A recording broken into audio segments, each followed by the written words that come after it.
So, tonight we're going to be talking about the three reasons you're stressed, what you need to know about anxiety, imposter syndrome, and self sabotage.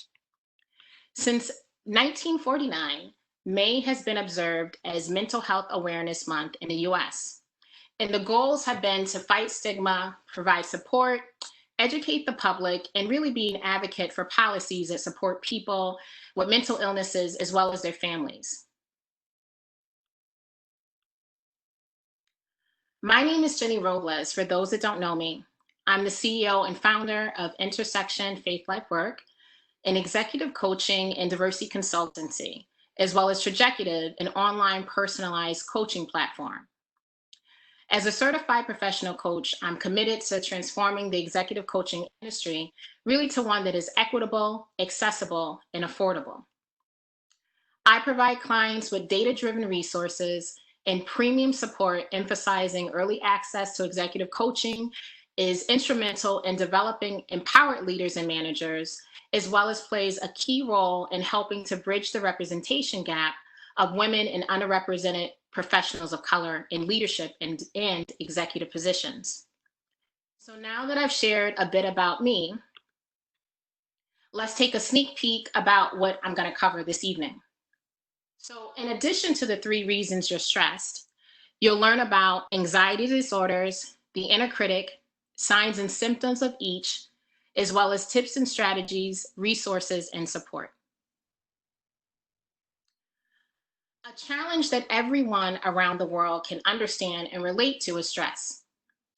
According to Mental Health America, a 111-year-old leading nonprofit, did you know that while 1 in 5 people will experience a mental illness during their lifetime, everyone faces challenges in life that can impact their mental health? So, what is stress? Stress is literally how your brain and body responds to demands and change. Stress isn't something that you just experience externally. Internally, your body releases cortisol and adrenaline hormones, which enhance the alertness as well as stimulate emotions, enabling you to fight or take flight. When we think about stress, we likely don't consider that there actually are several categories of stress. And these categories are important as they help to pinpoint the stress source. The first that I'll talk about really briefly is environmental. And these are things that I indicated here, like noise, temperature, the lighting, your air quality, and even lack of space. Physically, they're task related. It's the equipment that you're using, it's the hours that you work, and definitely within our remote environment that so many people are in at this moment, not having the right equipment can definitely have some physical, take a physical stress toll on you. And then emotionally and mentally, your morale, the culture, the leadership team, organizationally, and just even within your department, as well as your role or career uncertainty, can play a really significant impact in how you are feeling and thinking about your emotional and mental state. So, the source of stress at work impacts focus, performance, potentially time off from work, as well as productivity. And environmental stressors can trigger a domino effect for the other categories to actually flare up. Another perspective to consider is that when you have a change in your life situation, so what many health insurance companies label as a qualifying life event, such as, and this is not all of them, loss of your health insurance, childbirth or adoption, any residential move, and that includes students moving to and from school or individuals transitioning to and from a shelter, divorce, job loss, marriage, becoming a citizen, leaving jail or prison. You have to come face to face with stress. And I'm sure just even going through this list, many of you didn't even realize that these were life events, qualifying events that your health insurance plans consider. So we're going to take a moment just to take the first poll. So let me open that up for you now.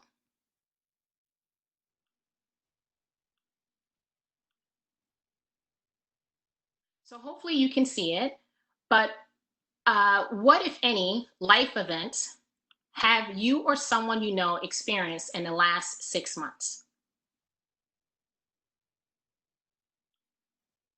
So everyone has some time to read it and select their responses.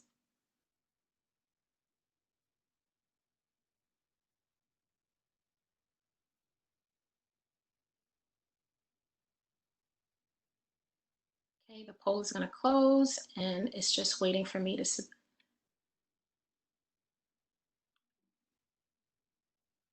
I wait as it calculates your responses.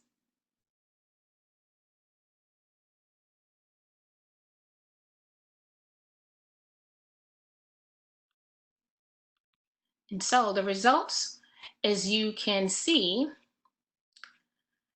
it looks like, you know, pretty much for most of the categories, um, someone is knows someone or has experienced any of these options in the last 6 months. So most, if not all, of the people on this call have experienced some type of stress.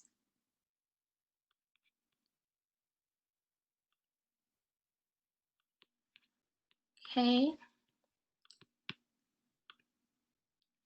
So now that you understand the various source categories, let's talk about types of stress.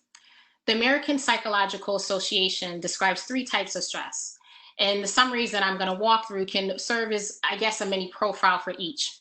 The first is acute, which is the most common type of stress. It's easily recognized because it's specific to a situation that we're going through at that time. And I want to say that it's the adrenaline rush that you need in order to complete the task at hand. The second is episodic acute stress. And this is the next level where someone is constantly nervous and worried about that particular situations or many situations that have been occurring in their life. And I want to say it's also, you can think about Murphy's Law. So any and everything that can happen, that person is thinking and trying to come up with a solution or a way to avoid it. And it just begins to take over not only their mind, but really their way in which they're living. And so it's a bit harder to detect because it has become more of a mindset and a lifestyle. And last but not least is chronic stress. And with this, it is definitely the most severe type of stress, and it's generally for many people systemic. So there are things in their lives that have perhaps been out of their control, their socioeconomic status, wealth, a number of things that you can think of that you may just be born into, that feel as if there's no way out. And so there are things that come along with the territory that you find stressful. And people begin to internalize that stress, and that becomes, in many cases, trauma for them. And so there's a lot of physical and mental wearing on that person. So it's important to understand the types of stress in order to best identify the triggers, as well as develop a treatment or management plan. And again, your lifestyle and personality can potentially blur your ability to detect these issues. So we talked about stress categories, we talked about the types of stress. So now let's talk about anxiety. So if stress is about the response to external stimuli, anxiety is really an internalized reaction to that stress. So even in the absence of the trigger, you begin to still feel that is still happening. So for example, if I was someone who was afraid, or who had feelings of anxiety about public speaking, then for this webinar, I would have some stress. We'll talk about what those symptoms look like later. But in the absence of the actual webinar, anxiety is me just thinking about speaking or presenting in front of anyone, whether I'm having a webinar or not. So it's not the actual webinar that's triggering the anxiety, it's the thought of delivering, it's the thought of presenting information in front of others. So I may begin to avoid it. That is anxiety. It's also all about the feelings. So that is where someone is imminently feeling uncertainty or uneasiness because there's a lack of control about that situation or what's going to happen once it's complete or in the future. And then last but not least, it can escalate to an actual disorder. And we're going to talk about that in just a moment. So it's anxiety disorders are the most common US mental illnesses. And they are also linked to depression. So that is why it's important to not just understand anxiety, but recognize the symptoms, because depression is something that, again, many people may battle, but they may not understand that it's layered with other things like anxiety. And as someone with a diversity background and lens, I needed to definitely point out that there are some gender and ethnicity nuances when it comes to actually the anxiety disorders. So again, it's the belief or feeling that no matter what I do, X is going to happen, whatever X means for you. And that can be a real or perceived threat. According to the Anxiety and Depression Association of America, disorders affect 40 million adults in the US, 18 years and older, which is about 18.1% of the population every year. And although it's highly treatable, only 36.9% of those suffering actually receive the treatment. So what are some of the disorders? I'm going to just briefly talk about 4 that are the most prevalent. So specific phobias is something that 8.7% of the population actually deals with. And this is where there's intense fear over an object or a situation or place. So roughly 19 million people have specific phobias. That is, in no particular order: fear of heights, public speaking, closed spaces, flying, dogs, spiders, snakes. And I just listed some of the top few that I researched. That may seem like not a big deal, but when you're thinking about the workplace, some of these are actually quite relevant to people being able to be successful in their job. Public speaking, everyone has to do some sort of public speaking at some point. Closed spaces, are they in an office where they feel like they are shut in? Do they have to fly? Will they have to travel? People really make decisions or choose not to do certain things in the workplace as well as other places because of their phobias.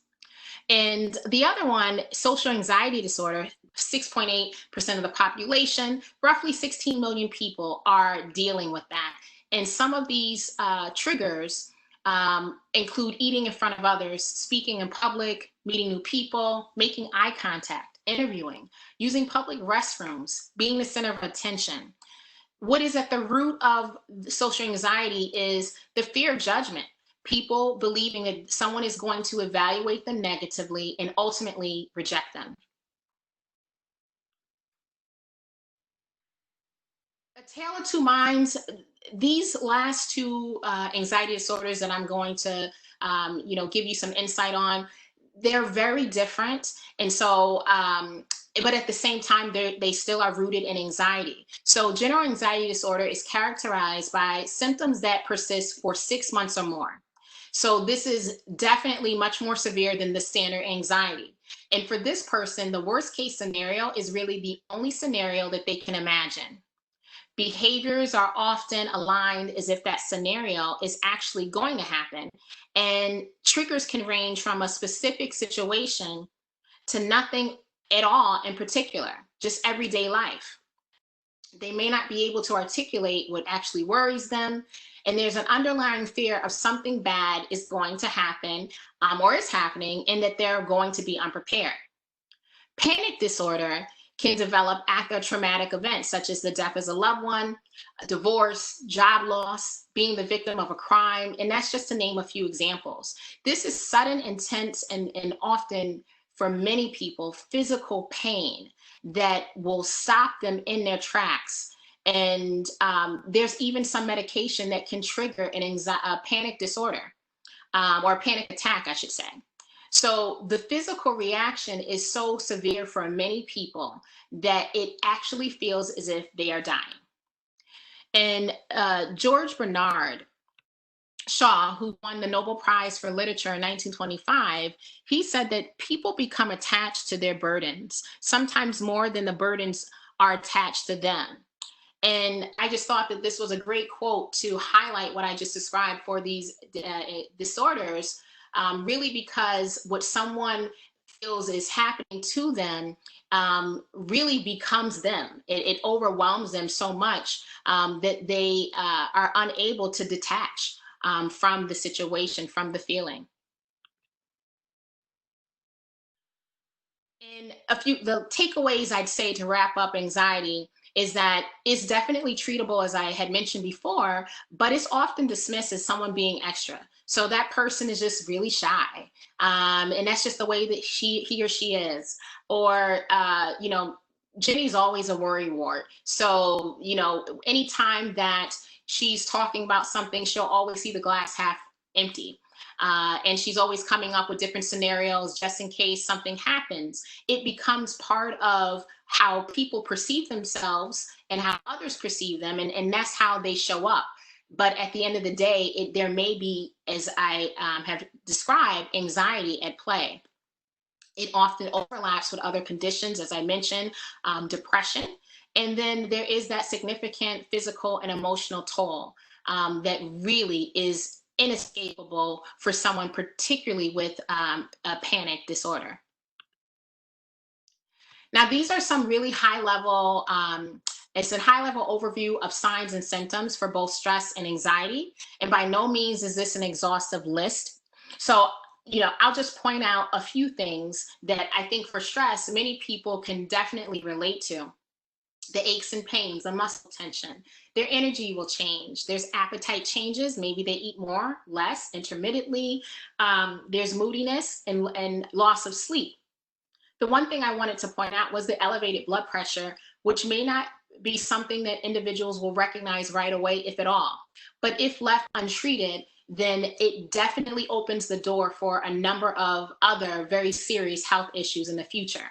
Now, anxiety is all of those symptoms, plus things I didn't list, with additional symptoms such as the chest tightness and the palpitations with your heart, trouble breathing, sweating. We talked about the worry and nervousness. You move from not sleeping, you move from not getting the normal sleeping patterns that you would have to likely not sleeping at all. And then there's concentration and memory issues that, again, you might not relate or pinpoint that that's anxiety. But when you think about all of the symptoms and some of the things that I've described, it would make sense that someone would just feel out of sorts and have trouble remembering and focusing and concentrating. And again, when you apply all these things to your life, but even at work, you can see how it can become a real hurdle. I'll also share that inflammation is a response to your body healing from stress. So why is this important? So, you think about when you get a strain or a muscle, you sprain a muscle, then it becomes inflamed. It's healing. However, if it's also a response to healing from stress, chronic stress can weaken your immune system, making you more susceptible to illness. And I want to point out, I did talk about these anxiety disorders, but you have to meet a specific criteria, including exhibiting a minimum number of symptoms in order to be diagnosed. I'm sure it wouldn't surprise you to know that sometimes you can be your greatest barrier, your own worst enemy. And the inner critic is one of those barriers. According to the Institute for Professional Excellence in Coaching, the inner critic is highly personal. It's rooted deeply inside of us and carries a most intense emotional charge. Your inner critic thrives on fear. When you hear its whispers, your motivation to try withers. You dread failing, feeling pain, and being embarrassed.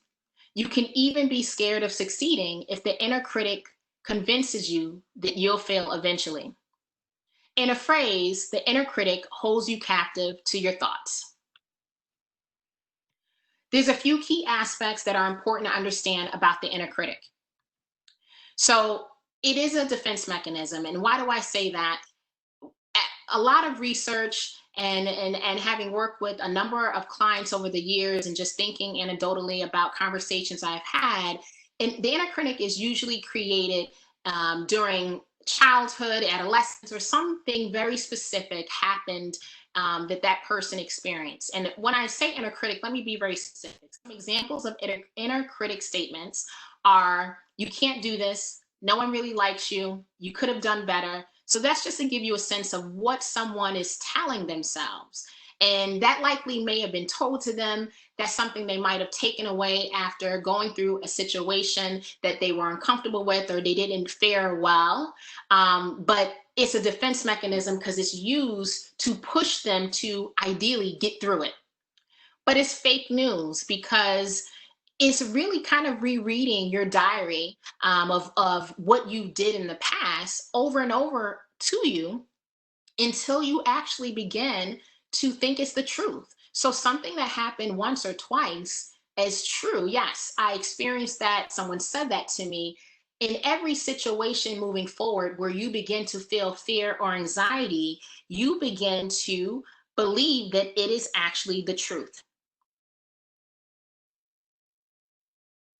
And it's a false positive because even though I mentioned that people will use it to push them forward, to prove someone wrong, to prove themselves that I can do it, and they find that they are successful, it is success in spite of what they're telling themselves rather than because of that statement. And it's also unsustainable. So no matter how successful you've been because of those motivating statements or facts that you begin to tell yourself or someone has told you when you had a particular experience, it is not something that you can continue for the long term. It wears at you mentally and emotionally, and in some cases physically. And so you shift from actually surviving, you move from a thriving mode to just surviving. So these are just thoughts that are constantly in your mind, and you just push through them because you know you can, but it's not something you want to do moving forward much longer. The turning point for many people is when they realize, from a mindset perspective, that what used to drive and serve them previously as it relates to their inner critic is no longer a viable option based on who they are today. So the situation that I went through and the statements that I still tell myself over and over in my head, that doesn't make sense for who I am today and what I'm going through. And again, I want the inner critic not to be confused with self-motivation because they're definitely not the same. So if you want to conquer your inner critic, you must reclaim your mind. You have to recover and cultivate new habits. And it's really about taming and quieting the inner critic. I love words. So to tame, it literally means to make less powerful and easier to control. Exactly what you want to do to the inner critic. Often your inner critic persists because you're neither content or satisfied with the outcome. And so words are so important to taming your inner critic. You want to do three things that I can say as a starting point. Identify what those scripts are, those statements, that some of the examples I gave you. What are those statements and when did they start? When you're able to understand that, you lock in real laser focus to how you were feeling, what was going on, and have pretty much a blueprint to move forward and really evaluate how necessary those statements are to your life today. You want to calm your emotions, check the extremes, and resist the urge to engage in that negative self-talk. So again, when you know how it started and what you were experiencing and feeling then, it may be pretty difficult to continue having that same inner talk with yourself because it just doesn't make sense and you're not in that emotional state anymore. And so quieting your mind and your energy is actually going to position you to have the space, the mental space and the capacity to create new thoughts. And what I like to even say is your new inner cheerleader. But you have to be very specific about what that's going to be. If the inner critic is left unchecked, it's going to likely evolve into the imposter syndrome. Maya Angelou said, I have written 11 books, but each time I think, uh-oh, they're going to find out now. I've run a game on everybody and they're going to find me out. This quote is such a perfect description of the imposter syndrome. The term imposter syndrome was coined in 1978 by clinical psychologists Pauline Rose Clance and Suzanne Imes, both are PhDs. And in a study separately, prevalence, predictors, and treatment of imposter syndrome, a systematic review revealed that at its peak of the more than 14,000 participants, there was an 82% prevalence of imposter syndrome. And lastly, according to the Harvard Business Review, imposters suffer from chronic self-doubt and a sense of intellectual fraudulence that override any feelings of success or external proof of their competence. The studies, as well as numerous articles and blogs, indicate that imposter syndrome may impact women more than men. And so it's also important to note that imposter syndrome appears to correlate with race, specifically professionals of color that are Black and Hispanic. So let's talk about some of those characteristics of the imposter syndrome.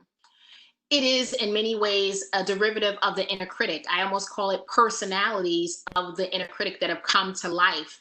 And there is a chronic fear as well as self-doubt that is pervasive for someone who's struggling with imposter syndrome.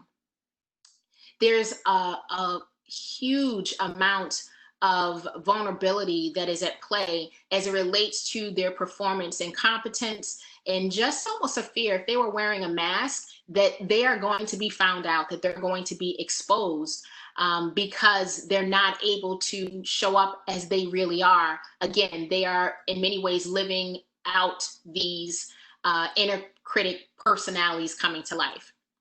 And this is a syndrome, it's not a disorder. So while depression and anxiety are prevalent amongst those that struggle with imposter syndrome, it is not an actual disorder that would be characterized as some of the disorders I mentioned earlier and be a mental illness. So imposter syndrome has definitely been a hot topic over the past few years. And when I did a Google search last week, it yielded nearly 3.2 million results in 0.8 of a second. So even with all of the data supporting that people are interested, and there's a number of articles and research around this topic, it isn't actually a readily recognized thing that people can feel that they can actually get support to manage and navigate. So imagine how that feels for professionals to know that they're struggling and there's data that supports that this is real, but there's really no place to figure out how they can manage it. And this ultimately impacts potential and career trajectory. Let's turn our attention to some of those personalities that I discussed. And again, they're internalized insecurities that often mask your aptitude and potential. So the first two is what I like to say, battling enough. And when you're battling enough, your imposter makes you feel and or believe that you are inadequate and undeserving. So you're either telling yourself, I'm not good enough, I don't know enough. And I want to say it's me versus me.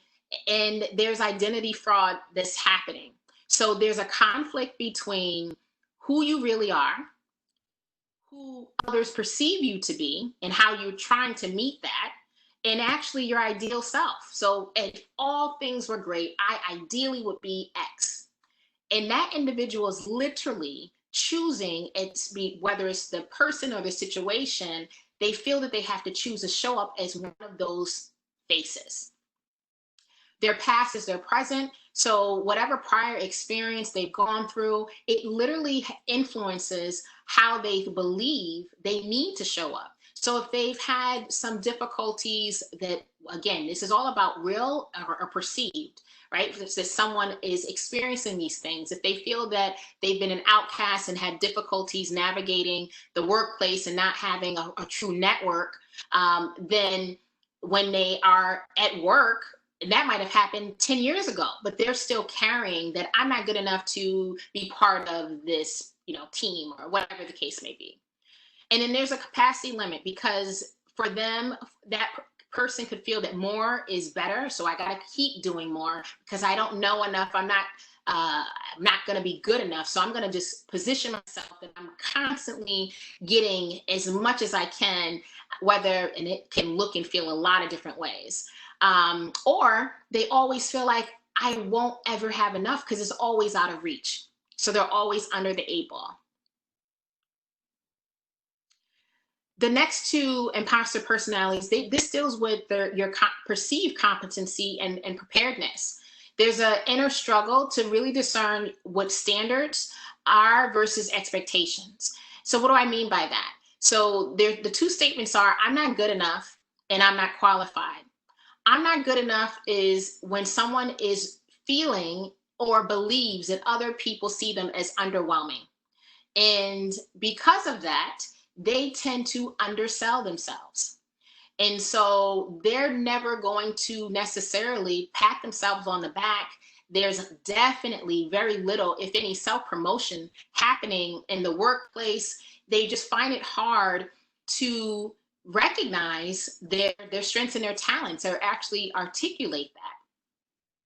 I'm not qualified is, the best way I can describe it, I'll use a basketball a sport analogy, is in the following way.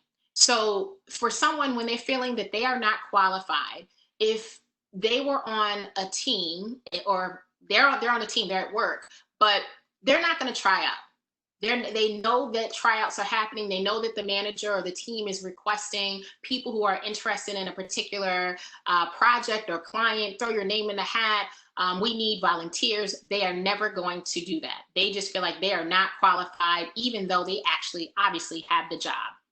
They may also sit on the bench. So they made it to, quote unquote, the team, and they've been selected. But even after being selected, they still don't feel like they are qualified enough to take the next step. They may not take a shot. So now, not only are you in the game, and you're no longer on the bench, you're actively being engaged by stakeholders.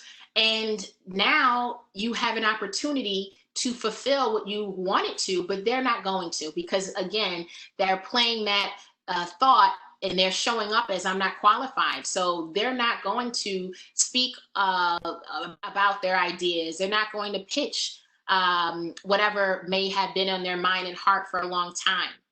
And then ultimately, they may even fail to own their role. So like any team, everyone has a specific position, a specific expertise that they bring to the table, that the owner or manager has strategically positioned them to play, to own, in order to make the team successful. And so that person, though they had that role, though they made it through the ranks, and it likely may have been hard work and a lot of great accolades along the way, they still fail to own the role. And so they do not fulfill their obligations because, again, they still do not believe they're qualified enough. And it's just so rooted within them. The standards versus expectations, what I really want to point out here is that standards and expectations are different. Standards are those values, principles, really they are the framework for your beliefs, for how you show up, how you view the world. Expectations are similar, but they are layered with judgment. So yes, it's how I view the world, but if I believe that you need to do certain things in order for you to be a good person, then that's judgment, right? And so you are having a lot of it's very difficult for someone that's struggling with these two imposters to figure out, is this a standard, or am I judging myself, or do I feel like other people are judging me by expectations? And that's why I believe I'm not good at certain things and I'm not qualified. Finally, if people, these last two statements in terms of who will believe me and no one knows me is deeply rooted in trust and support. So there is such a feeling of disconnection. And in many ways, since the imposter syndrome masks your true self, it can become overwhelming to keep up the mask, blurring your ability to truly see not only others, but also yourself. And so who will believe me is, and who no one knows me, is my voice actually something that people not only recognize, but they're going to embrace? Do I know enough people to feel supported in pitching this idea? Am I going to be endorsed? But because they have again, either real or perceived feeling of being disconnected from others, they're really challenged by these two imposters. And it also begins to infiltrate the way in which they feel like, is someone even my acquaintance? Are they just a colleague? I know I've known them for years, but because I haven't revealed who I really am for a variety of reasons, or maybe I believe they haven't revealed themselves, is this someone I can even trust? Do they trust me? Do they support me? And so I'm sure you can see how it just becomes a snowball effect. So let's take a moment to do another poll.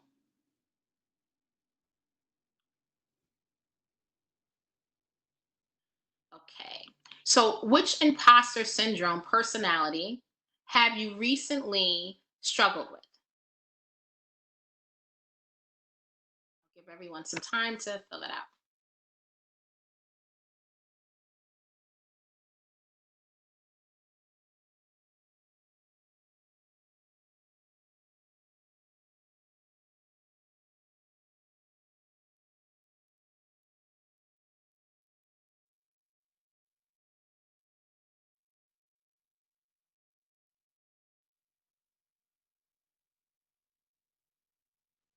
Okay.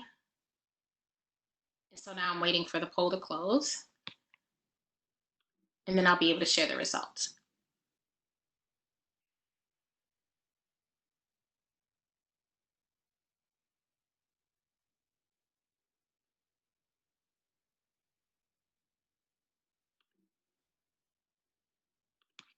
So let's see which imposters.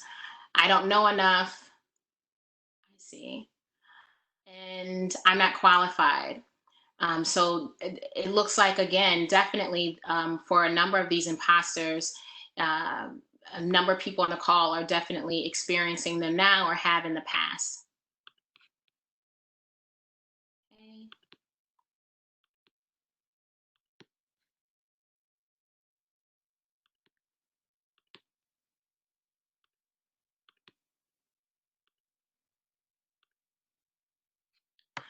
Debbie Ford, she was a New York Times bestselling author.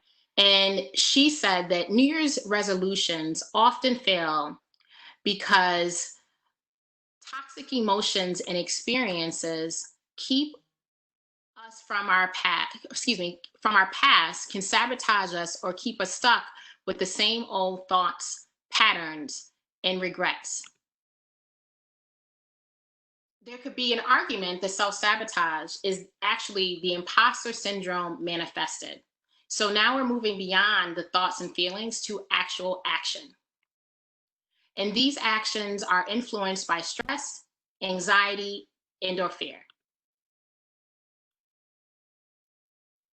Self-sabotage is really a mental protector.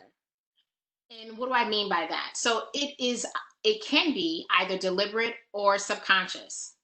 And one would probably say, why would someone deliberately destroy, damage, or obstruct? Save that question. I'll definitely, hopefully, give you a sense of how that can play out. But wanting you to know, it can be either deliberate or subconscious, and it's imbalanced. There are thoughts and feelings that you have that are rooted in the anxiety, the fear, that outweigh your desire to even complete the goal. And so um, some of those emotions and feelings that might be inadequacy, feeling disconnected, loss of control, vulnerability, anxiousness, guilt, discomfort, insecurity, pressure, fear. A number of them we've already talked about. So again, seeing there's a layering effect that happens with stress. And then it's a defense mechanism. So it is literally in place, intentionally or not, to protect you from feeling those emotions and that I just described.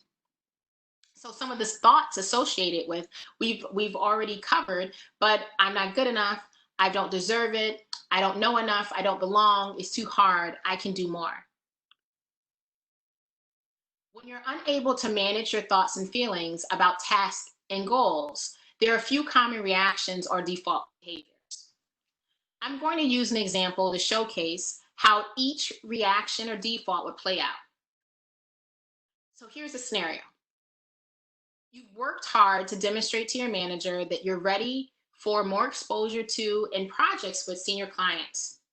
Your manager meets with you to share that you've been given a key client to cover. You're thrilled, but you're also a little bit nervous. Your manager gives you next steps, and that includes scheduling a lunch with the client. And you say, got it, I'm all over it. A week later, your manager emails you to check in and then asks you about the client lunch. And then as you're reading it, you realize, I never did that client lunch, never scheduled it. So now let's walk through some of the common defaults or reactions.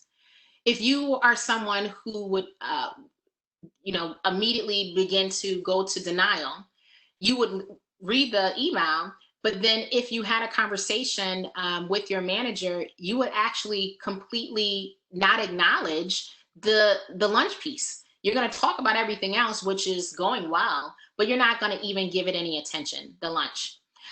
You might even, if other people ask you about the client, how things are going, you might not even want to talk about it so much because you don't want to deal with the fact that this lunch piece has not been scheduled. Flight. What does that look like? It's a real or perceived threat, and you want to avoid it at all costs. So I get the email, and now I'm avoiding my manager. I'm not returning calls from my client. And even though I've not had a conversation really about what are the next steps, and I haven't necessarily told my manager that I haven't scheduled it, I just don't want any shape, way, or form, any type of attachment to this issue. So I'm going to completely avoid talking about it and thinking about it. The inner critic, we've talked about already. So it's going to rear its ugly head, and it's going to begin to plant root on just, oh, so you didn't do this. You weren't good enough, right? You thought you had that opportunity all locked in, and you thought that you had the competence and all the skills, but guess what? You still don't, you're still not enough. You're still not good enough. You still don't know enough. And whatever that script that those statements are, it begins to be a repeated, almost commercial that plays in your mind. Procrastination, we have all been there, right? So I don't even need to explain it, but I know that you're going to, some things that I want to point out is not just you're just going to put it off, but you're putting it off into a very unrealistic time frame. So if you talk to your manager about it, you're not just going to say, I'll do it later. You might say something crazy like, I'll do it in a month. And you're wondering, why did I say that? I could get it done. And you don't have a real good answer for it. Or it's always going to be that TBD time frame. There's never any real construct around when it's going to get done. And it doesn't have to be a big thing. Sometimes in this case, it might be a big deal to have that client lunch. In other cases, it doesn't have to be something that is that quote unquote significant that you are avoiding or putting off, and/or self-sabotaging ultimately. Projection and displacement. This is when you are, if I get that email and then I go into a meeting right after that, I might be upset. I might feel just, like I'm not good enough. And the way that I feel, I now am pushing that on to the people in the meeting, right? And so the meeting takes a completely different shape and form. And again, we probably have all had situations where that happens in our life. So that's where the projection and displacement will come in. And you might just attribute blame to someone else instead of owning that, you know what, I'm really sorry. I did all these things, but I didn't schedule the lunch yet. Maybe there's someone else on your team that you're working with. And if you have that person, that becomes the easy scapegoat. So Susie was supposed to, Joe was supposed to schedule it. Let me figure out why that didn't happen. And then resistance. Ultimately, this is when you are not going to accept or comply with what you've been told. And so even though you know that it's supposed to get done, you're not only going to avoid it, you're just refuse to do it. And then again, it doesn't have to have a good reason. But the other part of resistance is not just the refusal, but also you're preventing it getting done because you're defending yourself. So, you know what? I didn't get to it because I had a lot of work going on, or I had so many other client meetings that was going to be my next one. You have a lot of excuses that you put into place. And so that is how resistance will come into self-sabotage. And it's important to note that as it relates to self-sabotage, what many professionals are really fearful of is working hard to achieve a goal and then failing to be successful at that goal. That is what is underneath all of that. So it's not that lunch, right? It was, now that I have this client, now that I've actually gotten that next step, what am I going to do, right? And it starts all over with the way in which you feel like you need to show up and your ability to be successful. So here's a brief snapshot of some signs and symptoms of imposter syndrome and self-sabotage. I won't go through all of them, but the ones that I'll point out, I think we talked about for imposter syndrome about just there's always that fear and anxiety about being exposed. I want to say that every person that I've ever spoken to, whether they knew it was imposter syndrome or not, what is within their voice, their just, I guess their story is that there's a lot of frustration, right? They want to be their real self and they're struggling to be that. And it can be at work, it can be in life, other aspects of their life, but that is just so frustrating that they're not able to be their full and whole self. It's also very lonely. They feel that they're the only one experiencing this. It seems like everyone else is so happy and they're thriving, and they're fatigued because it's usually not something that just started. Maybe a particular industry or work situation may lend itself that they needed to do that in that specific moment. But what I find is that someone didn't just start with owning these imposter syndrome personalities. It started much earlier, and that's something that we need to unravel.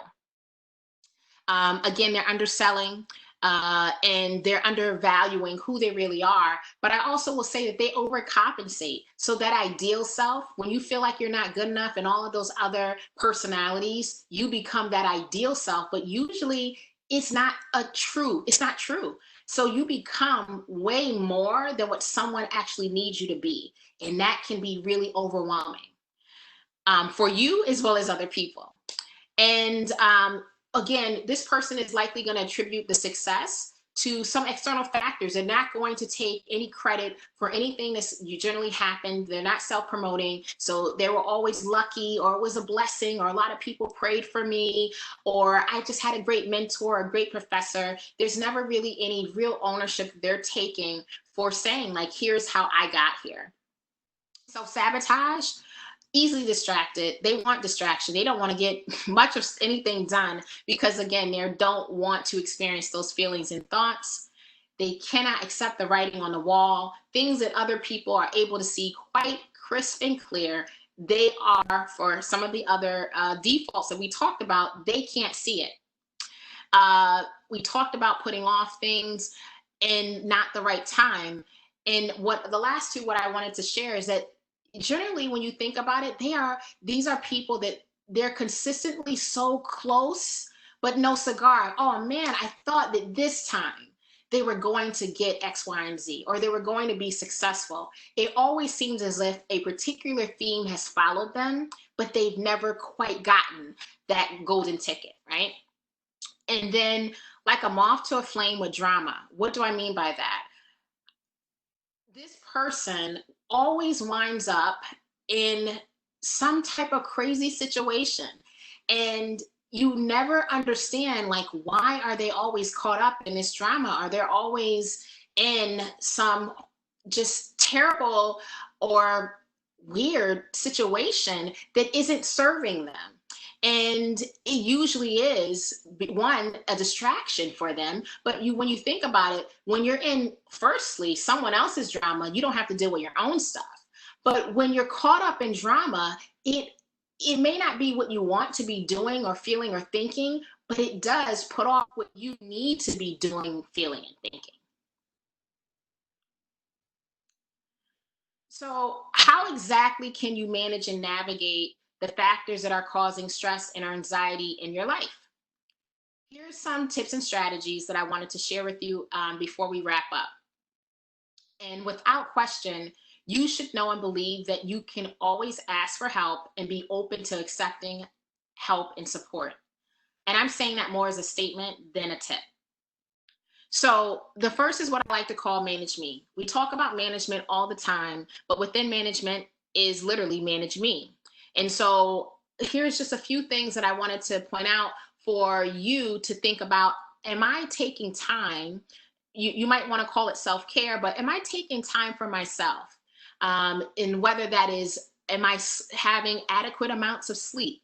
I know that these are usually things that fall to the wayside when we are feeling stress and dealing with specific situations in our life, but they cannot continue to take such low priority because they are so impactful for our ability to show up, not just successfully, but just enough to get through the day, right? So make sure you have enough sleep.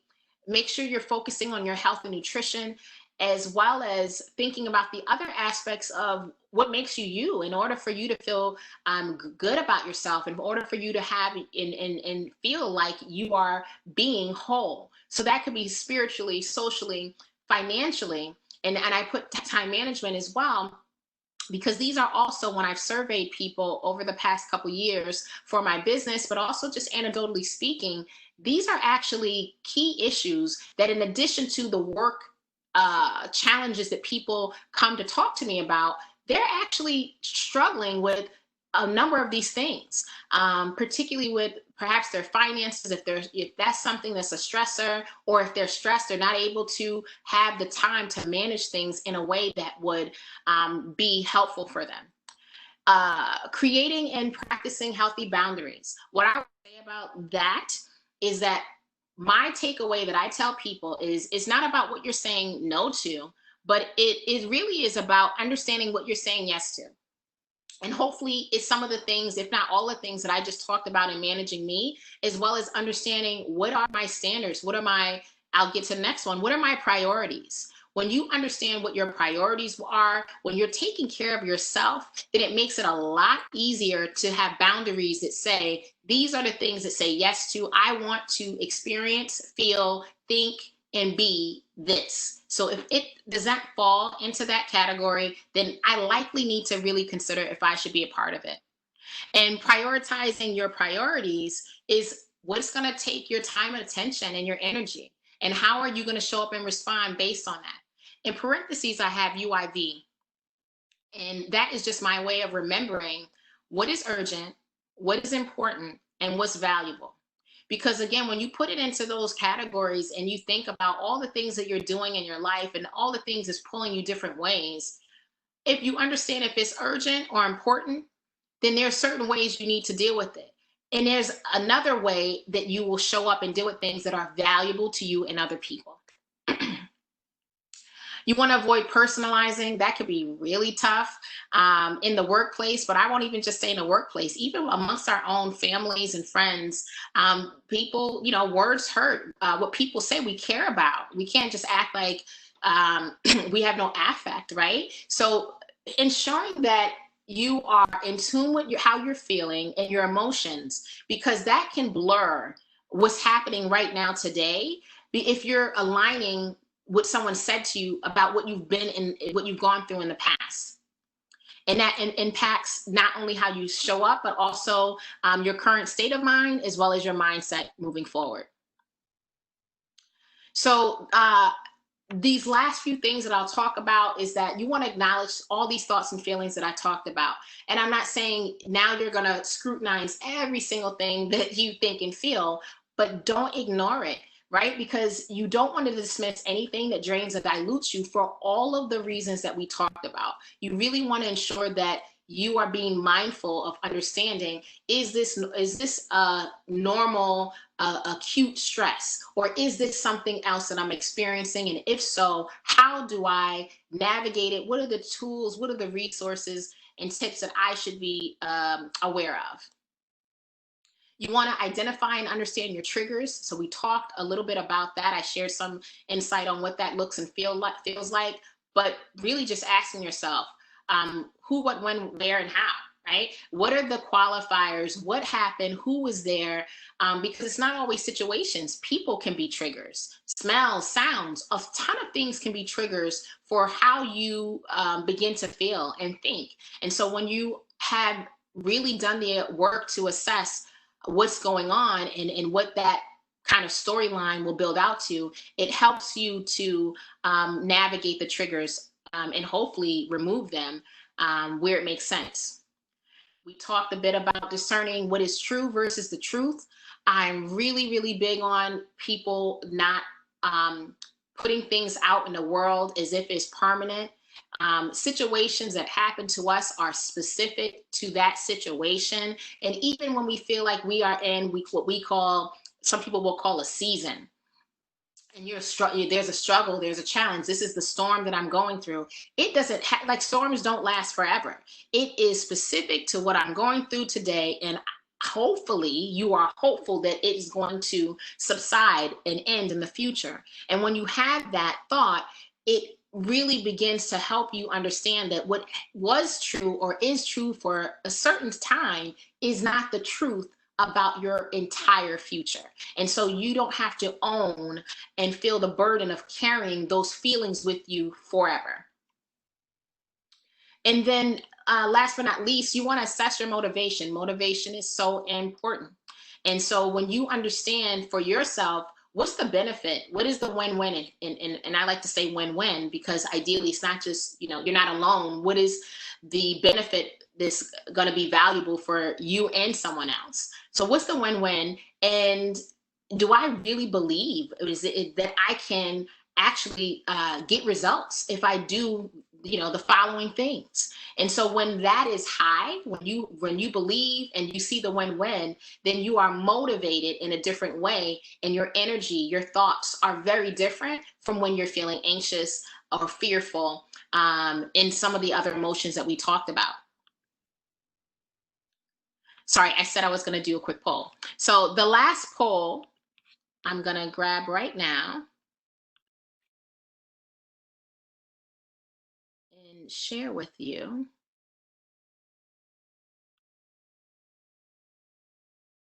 I grabbed the right one.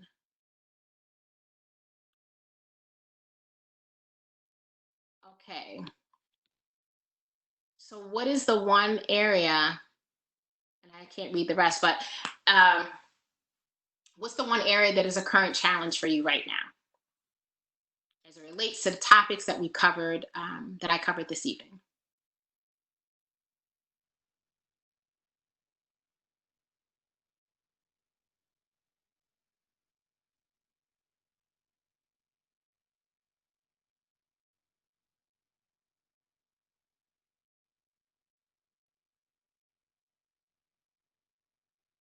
So I'm just waiting for the polls to close, and then I'll be able to tell you in a few seconds the results.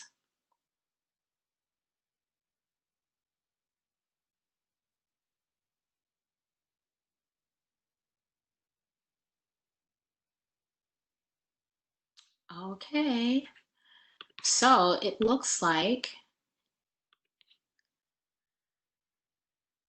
stress and inner critic are tied, which is really interesting, but the anxiety is not far behind, followed by imposter syndrome.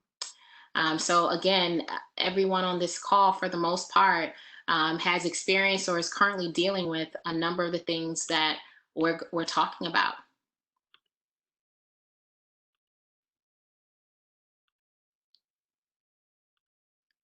So in closing, I want to share some thoughts that I hope you will embrace and find really useful moving forward. The first is that you are a work in progress. So it really is something that when I'm thinking and talking about this topic, it seems like yes, people know that, but when we're talking about anxiety and stress and all the other things that I shared with you, we forget that. And there's this desire to have, not even perfection, but to have that ideal outcome. And when that doesn't happen, when there's an uncertainty, when there are a number of things that we just don't know. And the thing is, we don't know a lot, but we feel like we can manage a lot. We feel like we can figure it out. And so when we're unable to have that control, we forget that we are a work in progress. And so this is part of the journey of figuring things out. And I say that we're a work in progress because it allows us to not own a number of the emotions and feelings that come with what we discussed tonight. And so taking imperfect action is part of what's going to help ideally relieve and release some of that fear, anxiety, and stress. So you might not know exactly what to do, but do something, right? And that something ideally should be strategic and it has been thoughtful, but don't think too long. In terms of, I am definitely guilty often of analysis paralysis, where you want it to be perfect, you want it to be right, you want to set the right conditions, but then things change, right? Just look at where we are today, right? No one could have really predicted what is happening, how things have shaped, but we have to take imperfect action in order to move closer to progression, to progress. And, you know, I really, really believe in creating and celebrating milestones. That's important because we're focused on what the outcome is going to be. We're focused on trying to get there ideally as fast as possible. That when we're working through and going through the journey, we don't recognize that there's so many things that we should be just celebrating and appreciating along the way. And when you do that, you create an opportunity for you to assess, does this make sense? Is this, working well? Do I need to pivot or change? Do I need to get feedback? But you also have an opportunity to say, I've done this. And again, it's going to allow you not to be focused on what hasn't happened yet, but what is happening right now, what you are thankful and grateful for in this moment today, because you're not where you were yesterday. I'm getting chills, I'm sorry. You also, finally, self-care is a necessity and it's not a luxury. When we're talking about this topic and just so many more things, but specifically this topic, there are so many things that every person, as you can see from the polls, we are experiencing. We're in different places, in different situations, with different lifestyles, but we are all going through stress. We're experiencing it in some way, shape, or form. And so if we don't put and make the time and space for ourselves, who's going to do it? It's not gonna, we can't just expect because we have an employer or we have friends or we have a spouse or whatever your situation may be, and it could be all of those things, that someone else is going to give us and create the time and space that we need. So when you know that these opportunities to take time, and self-care looks very different for everyone, then you are able again to release, to understand, and to approach your life and your mindset in a way that's going to help you really navigate all the topics that I shared with you tonight. What I haven't said is really talked about burnout, and that's honestly a really real reality for a lot of people. And some are just literally one situation away from feeling and being burned out. And for many people, that's what's happening right now. And while burnout isn't a mental illness, it really is a mental health issue. And it impacts every aspect of your life. So we're not just talking about burnout at work, we're talking about burnout across all aspects of what people are experiencing. So now that you're armed with the knowledge and insight about stress, anxiety, and the inner critic, imposter syndrome, and self-sabotage, the final step is ensuring you're aware of the resources to support you. So I'm not going to go through really much on this page. This is truly just research that I did that I felt was important to share if I'm going to speak about this topic, that I needed to at least provide some national resources. The one thing that I will say is that for many people, just being in HR, I know that they're not aware of some of the employee assistance program services and support that they have, even just at their fingertips, some of which is free, most, if not all, is confidential. So that's something that if you have access to these programming, if you haven't already, given what we're going through, I implore you to go out and call tomorrow to just become aware. It makes you take advantage. I have on here, just if anyone had questions, board of directors, that's something that I say amongst for your personal self. You don't have to be a company to have a board of directors. These are individuals likely in different facets of your life, whether spiritual advisor or contact, a financial person, legal, whatever the things are that are important to you. As you're going through situations, you might want to reach out and ask questions and advice or support, because much of what we're talking in is really rooted in being able to tell someone else, to share what you're feeling. So right now, I'm actually gonna go and open up for questions. So if you have any questions, please, I invite you to go to the chat if you haven't already, and just start, sending me some questions. I'm happy to answer them. I also just want to point out that it takes 3 minutes to complete the survey that I have on here through SurveyMonkey. I'd love your just feedback and thoughts. I'm going to be hosting a free webinar likely once a month on various topics. And so that survey is one way that I'm going to begin to get insight, as well as my Facebook group that I'm going to start. I have a page, but I'm going to create a group for people who are just open to having these types of conversations about different topics. And then I'll be sharing exclusive just resources and workbooks on those topics with those that are in the group. So I thank you for your time and attention. And for anyone that actually has an interest in receiving this content from a faith-based perspective, I do executive coaching and for faith-based executive coaching. So I can provide this topic and it has integrated scripture. So you can feel that there's an additional layer of support for you if that's something of interest. So if it is, feel free to, and I'm just going to make sure it's open, feel free to use the chat box to just type faith, and I'll be sure to follow up via email and do that. Send you those workbook in the next probably 24 hours or so. So I just want to. Lord, I ain't doing this. Lord, Yeah. so Did your Fitbit come? Your Fitbit come in the mail? No, I never did get it. All right, I'll track it. Computer's Okay, stuck on track something it and else. see, because